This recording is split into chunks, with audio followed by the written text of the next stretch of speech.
partir de agora, veremos alguns erros que a humanidade cometeu e ainda comete, visto pelos olhos da ciência do espírito em todas as suas atividades e, por fim, chegarmos ao ponto vital do problema. Existe uma relação entre o mundo imaterial e as doenças humanas. Chamamos esse mundo imaterial de mundo espiritual. Agora examinaremos a relação entre o mundo espiritual e o ser humano. O homem é constituído de dois principais elementos, inseparavelmente unidos: corpo e espírito.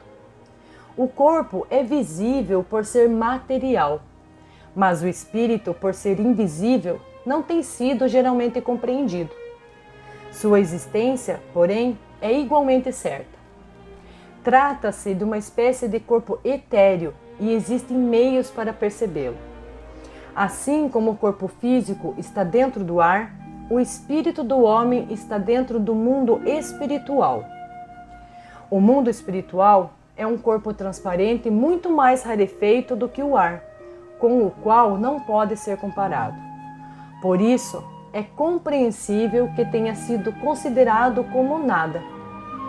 E, no entanto, esse mundo é antes a fonte de onde se originam todas as coisas. Nele está armazenada uma energia absoluta e infinita, que gera e desenvolve tudo o que existe.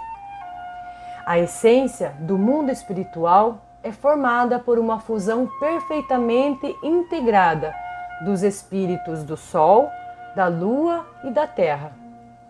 É um mundo misterioso que está além da imaginação.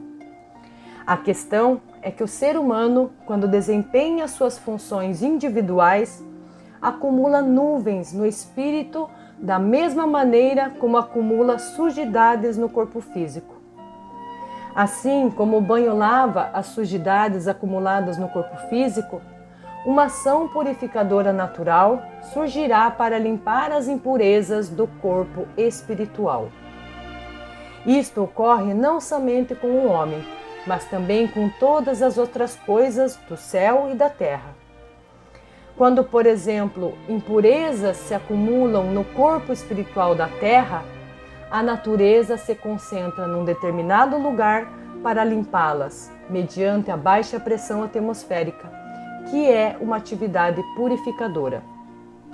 As tempestades, enchentes e incêndios, seja os deflagrados por raios ou provocados pelo homem, também constituem atividades purificadoras. De modo análogo, processa-se ação purificadora no ser humano. As impurezas que se acumulam no espírito do homem são uma espécie de nuvens. Essas nuvens formam a parte opaca do espírito, que originalmente é um corpo transparente. As nuvens são criadas de duas maneiras. Primeiro, podem surgir no próprio espírito etéreo. Segundo, podem refletir-se do corpo para o espírito. Explicaremos primeiramente neste vídeo a parte espiritual.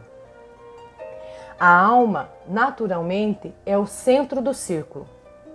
Pela lei da natureza, quando um ser humano é concebido neste mundo, a alma, procedente do homem, é instalada no ventre da mulher.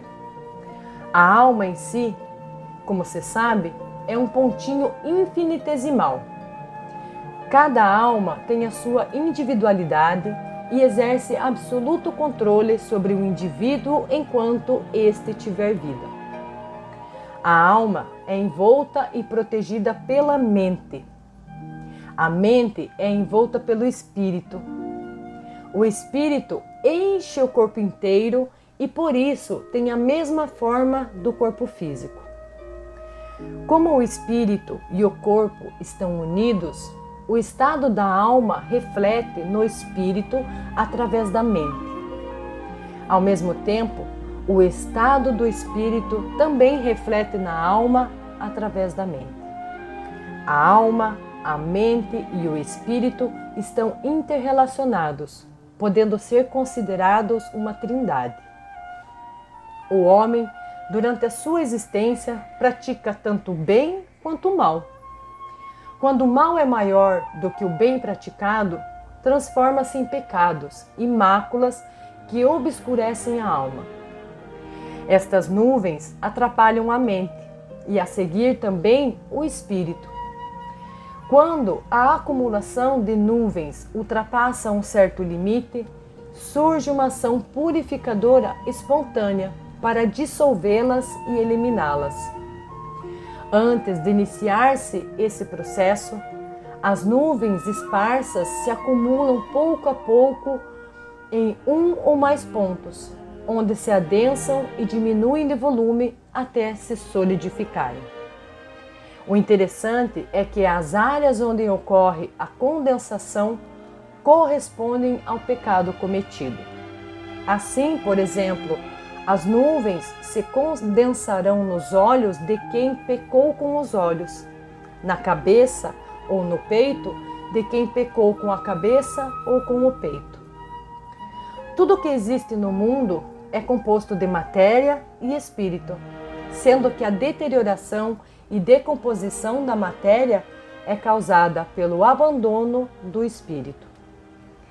Mesmo em relação às pedras, existe um tipo chamado pedra morta, que se esfarela com facilidade, e isso também se deve à ausência de espírito. A ferrugem que se forma no ferro tem a mesma causa, podendo-se dizer que ela é o cadáver do ferro.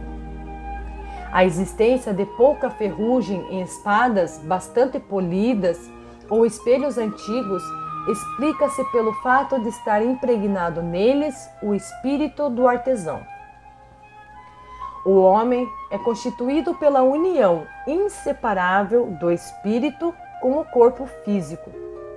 A partida do espírito para o mundo espiritual constitui aquilo a que chamamos morte. Porém, o homem não está constituído apenas de espírito. Se for assim, não haveria diferença com a matéria. Mas todos os animais possuem no centro do espírito a consciência e no centro deste a alma. O tamanho da consciência é 1% do espírito e o da alma é 1% da consciência. Assim, primeiramente a ação da alma e da consciência com a ação desta última. Verifica-se a ação do espírito e com esta a ação do corpo físico. Dessa forma, todas as ações do homem e fenômenos do corpo físico têm origem na alma. Relacionando com o bem e o mal, o corpo físico representa o mal, a consciência, o bem. Da mesma forma, a consciência representa o mal e a alma, o bem. O repetido atrito entre o bem e o mal gera a harmonia, manifestando-se como força e capacidade de viver. Já vimos que, pela lei universal, o espírito é o principal e o corpo é secundário. O homem é frequentemente chamado de Filho de Deus e também conhecido como Templo de Deus. Isso ocorre porque a alma do homem, o centro do seu ser, é uma parte individualizada de Deus, que veio à Terra com uma missão designada por Ele, conforme declarado antes. Este é o espírito do ser humano. Se o ser humano não levar em conta a existência do espírito, consequentemente no mundo espiritual e naturalmente a existência de Deus, errará o alvo e os resultados não serão atingidos. É só olhar para a ciência, a medicina e todas as outras atividades. O ser humano deve se pautar pelas leis espirituais, seu conhecimento e suas interações para que haja resultados verdadeiros. Enquanto a ciência e, por conseguinte, as atividades do ser humano não forem pautadas pela essência, ou seja, pelas leis espirituais, continuaremos sendo infelizes e não encontrando respostas objetivas e duradouras para os questionamentos e mistérios ainda existentes. Entre e se inscreva no nosso canal e, ao mesmo tempo, compartilhe com mais e mais pessoas, para que nosso movimento tenha uma abrangência que atinja a sociedade.